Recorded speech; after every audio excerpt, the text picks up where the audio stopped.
எங்கள் சாமியெல்லாம் விளக்கம் சொல்ல மாட்டாங்க. ஒற்றே வார்த்தை தான், அதை கண்டுபிடிச்சி பதில் சொல்லணும் 3வது நாள். தெரியுமா?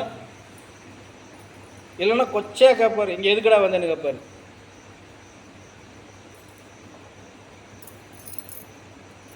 அதே எண்ணத்திலே இருப்போம் நாங்கள். நான் இருந்திருக்கேன், மற்றவங்க எப்படி இருந்தாங்களோ இல்லைங்கிற நான் இருந்திருக்கேன். இருந்து இருந்து இருந்து இருந்து இருந்து அந்த 3 பொழுதுக்குள்ளே போய் முன்னாடி நின்றுவேன். புரியுதா? அதுதான் சொல்கிறேன், அந்த எய்ம், அந்த வெறி நமக்குள்ளே இருக்கணும். இது மாத்திரம் இல்லை, இனி எது ஒரு விஷயத்தை சாதிக்கணும்னா நமக்கு வெறி இருக்கணுமா இருக்கக்கூடாது?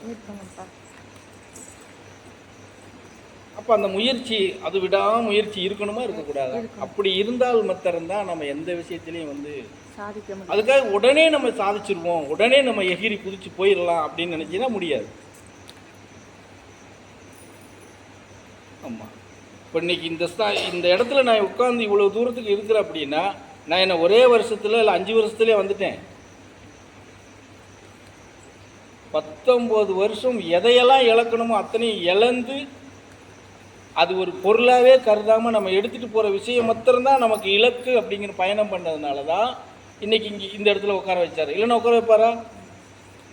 என் கூட வந்தவங்களாம் இன்றைக்கி உட்காந்துருக்காங்களா? இல்லை. இன்னும் இந்த பரமசிவசாமிக்கு தெரிஞ்சவரே தான், அவர் என் கூட பயிற்சிக்கு வந்தவர் தான். கடைசியில் 3 நாளைக்கு முன்னாடி பாவம் சும்மா இருக்க மாட்டாமல் வந்துட்டார். அவருக்கு அந்த இது முழுமையடையாமல் போயிடுச்சு. திருப்பி உட்காந்து அதை சரி பண்ணலாம்னு எவ்வளவோ முயற்சி பண்ணி பார்த்துருக்காரு, முடியல. புரியுதா நான் சொல்கிறது? இப்போ எல்லாரும் அந்த இடத்துல இருந்திருக்காங்களா? இல்லை.